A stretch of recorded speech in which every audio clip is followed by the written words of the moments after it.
안녕하세요. 가영맘입니다. 오늘은 동시이행 항변권에 대해서 말씀드려 보겠습니다.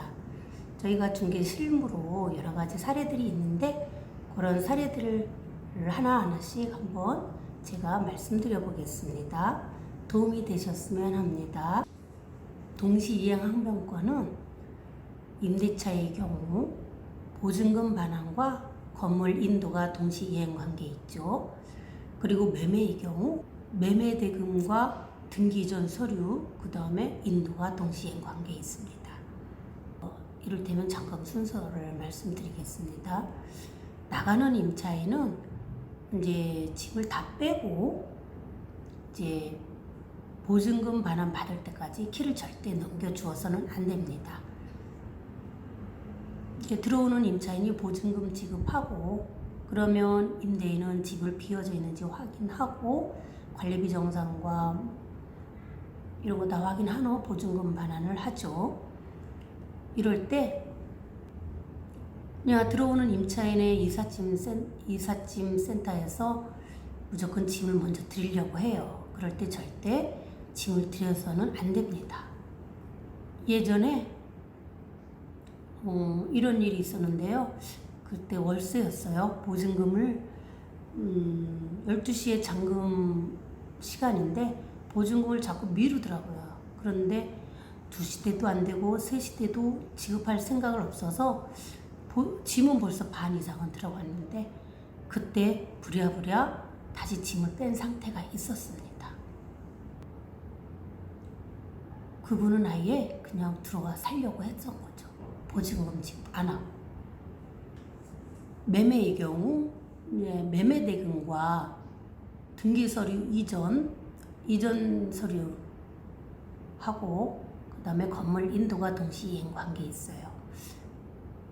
이때 순서는 법무사님께서 등기 이전 서류가 정확하게 다 잘 갖추어져 있는지 확인을 한 다음에 그때 매매 대금을 지급을 해야 되는데 얼마 전에 이제 젊으신 분이 처음 집을 매수하시잖아요. 첫 경험이잖아요. 그래서 법무사님을 한 30분 늦게 오시라고 하셨더라고요. 그래서 30분을 기다리고 서류 확인한 후에 그렇게 잔금을 한 예가 있었습니다. 임차인이 보증금 받지 못하고 이런 사례들이 있습니다.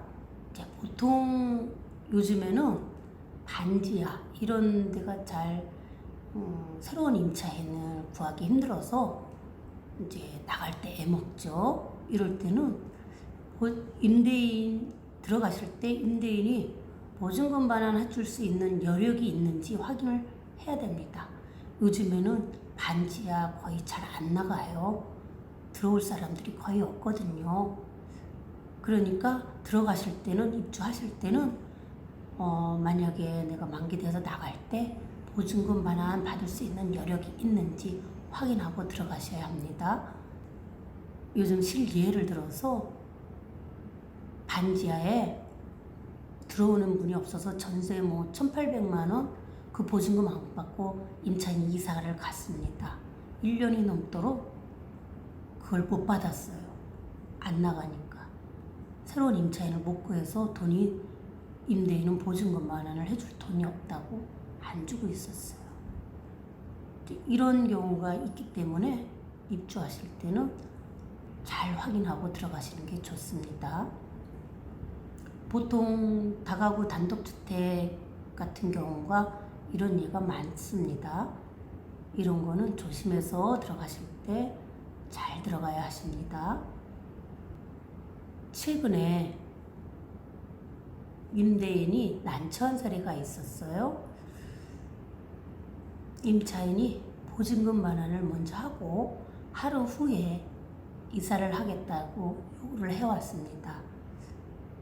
이런 사례 한번 예를 들어서 설명드려 보겠습니다. 예를 들어서요, 임차인이 25일 날 보증금 반환을 달라고 합니다.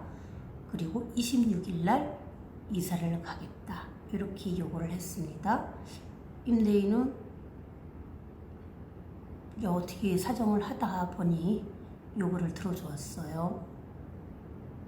그런데 이제 입주일이 주인이 입주하셔야 돼, 임대인이 입주하셔야 되는데 이제 불안불안한 거죠. 임차인이 보증금만은 받고 이사를 안 갈까봐 하는 그런 불안한 마음이 있었어요. 그래서 25일 날 전출 신고를 해라. 그런데 이제 임차인은 또 임차인 나름대로 또 불안불안한 거죠.